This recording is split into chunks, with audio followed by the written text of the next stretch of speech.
ಇಡೀ ದೇಶದಲ್ಲಿ ಇವತ್ತು ಯುದ್ಧ ಏನು ರಾಷ್ಟ್ರದಲ್ಲಿ ಯುದ್ಧ ಶುರುವಾಗಿದೆ. ಈಗ ಸಿಲಿಂಡರ್ ಕೊರತೆ ದೇಶದಲ್ಲಿ ನಡೀತಾ ಇದೆ. ಇವತ್ತು ಹೋಟೆಲ್ ಉದ್ಯಮಿಗಳು ದೇವಸ್ಥಾನಗಳನ್ನ ಬಾಗಿಲಾಕುವಂತ ಪರಿಸ್ಥಿತಿಯಲ್ಲಿ ಬಂದು ಹೋಗಿದೆ. ಇವತ್ತು ದೇವಸ್ಥಾನದಲ್ಲಿ ಪ್ರಸಾದ ಮಾಡೋಕ್ಕೂ ಸಹ ಇವತ್ತು ಸಿಲಿಂಡರ್ ಇಲ್ಲ ಪರಿಸ್ಥಿತಿ ಬಂದಿದೆ. ಮತ್ತೆ ಕಟ್ಟಿಗೆಯನ್ನು ಯೂಸ್ ಮಾಡುವಂತ ಪರಿಸ್ಥಿತಿಯನ್ನು ತಂದಿದೆ. ಹೋಟ್ಲ ಮಾಡಕ್ಕಾಗಲ್ಲ. ಇವರು ಮುಂಜಾಗ್ರತಾ ಕ್ರಮವಾಗಿ ದೇಶದ ಇಷ್ಟು ದೊಡ್ಡ ಮಟ್ಟದಲ್ಲಿ ಯುದ್ಧ ನಡೀತಿದ್ರು ಸಹ ಕೇಂದ್ರ ಸರ್ಕಾರ ಇವತ್ತು ಸಿಲಿಂಡರ್ ಕೊರತೆ ಮಾಡದ್ನ ನಮ್ಮ ಕಾಂಗ್ರೆಸ್ನ ಇವತ್ತು ಕಾರ್ಯಕರ್ತರು ಹೋರಾಟ ಮಾಡಿದ್ರೆ ಈ ಬಿಜೆಪಿಯ ವಿಜೇಂದ್ರ ಅವರು ಮೂರ್ಖ ಅಂತ ಹೇಳಿದ್ರೆ, ಹಾಗಾದ್ರೆ ಬಡ್ಜೆಟ್ ಮಾಡ್ಬೇಕಾದ್ರೆ ಚಂಬ್ ಹಿಡ್ಕೊ ಬಂದಿಲ್ಲ, ನೀ ಯಾವ ಮೂರ್ಖ ಆಗಿರ್ಬೋದು?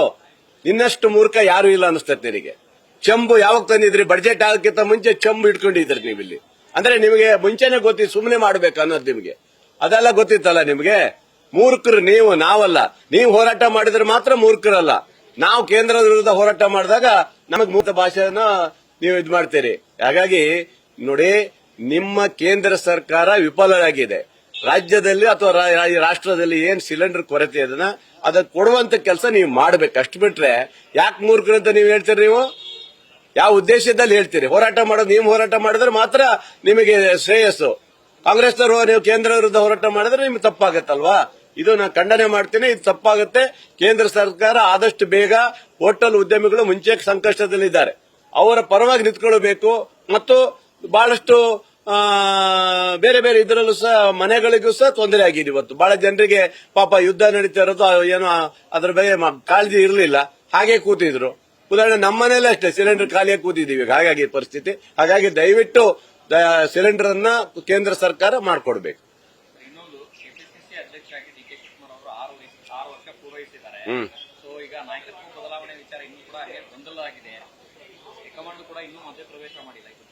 ನೋಡಿ, ನಿನ್ನೆ ನಮ್ಮ ಉಪಮುಖ್ಯಮಂತ್ರಿಗಳಾದ ಸನ್ಮಾನ್ಯ ಡಿ.ಕೆ. ಶಿವಕುಮಾರ್ ಅವರು 6 ವರ್ಷದ ತಮ್ಮ ಅಧ್ಯಕ್ಷತೆಯನ್ನು ಪೂರೈಸಿದ್ದಕ್ಕಾಗಿ ನಮ್ಮ ಔತಣಕೂಟವನ್ನು ಕೊಟ್ಟಿದ್ದಾರೆ.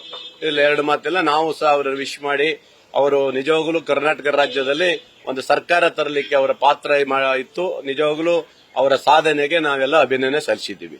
ಮುಂದೆ 1-2 ಏನಿದೆ ಇದನ್ನ ಏನ್ ಮಾಡ್ಬೇಕು ಅನ್ನೋದು ಕೇಂದ್ರದ ನಾಯಕರನ್ನ ಮಾಡಬೇಕು. ಬಿಟ್ರೆ ನಾವ್ಯಾರು ಮಾಡುವಂತ ಪ್ರಶ್ನೆ ಇಲ್ಲ.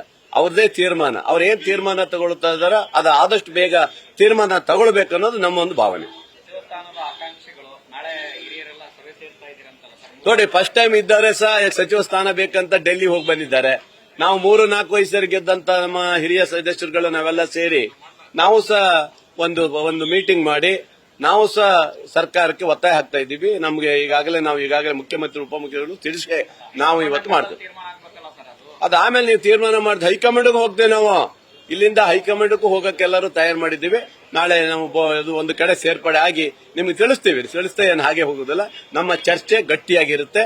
ನಮಗೆ ನೀವು ಬಿಡ್ಕೊಡ್ಬೇಕು ಅನ್ನೋ ರೀತಿಯಲ್ಲಿ ನಾವು ಚರ್ಚೆ ಮಾಡ್ತೇವೆ. ಸಂದೇಶ ಏನಿಲ್ಲ, ನಮ್ಮ ಹಕ್ಕುಗಳನ್ನು ಕೇಳ್ತಾ ಇದ್ದೀವಿ. ಯಾವ ಸಂದೇಶ ಮಾಡುವಂತ ಇದೇನಿಲ್ಲ.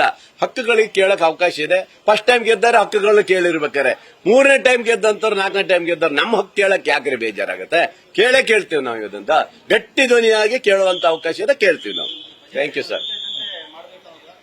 ಹೌದು ಸರ್, ಹೌದು, ಖಂಡಿತ ಮಾಡಬೇಕಂತ ನಾವು ಕೇಳ್ತಾ ಇದ್ದೀವಿ. ಯಾಕಂದ್ರೆ ಈಗಾಗಲೇ 2.25 ವರ್ಷ ಆಗೋಯ್ತು. 3ನೇ ವರ್ಷವರೆಗೆ ಆಗ್ತಾ ಇದೆ. ಇನ್ನಿರುವಂತೆ 2 ವರ್ಷ ಮಾತ್ರ ಬಾಕಿ ಇರೋದ್ರಿಂದ ನಮ್ಮ ಒತ್ತಾಯವನ್ನು ಗಟ್ಟಿ ಹಾಕಿದ್ದೀವಿ. Thank you. ನ್ಯೂಸ್ ಫಸ್ಟ್, ನಿರ್ಭೀತಿಯಿಂದ ನಿಮ್ಮ ಪರವಾಗಿ.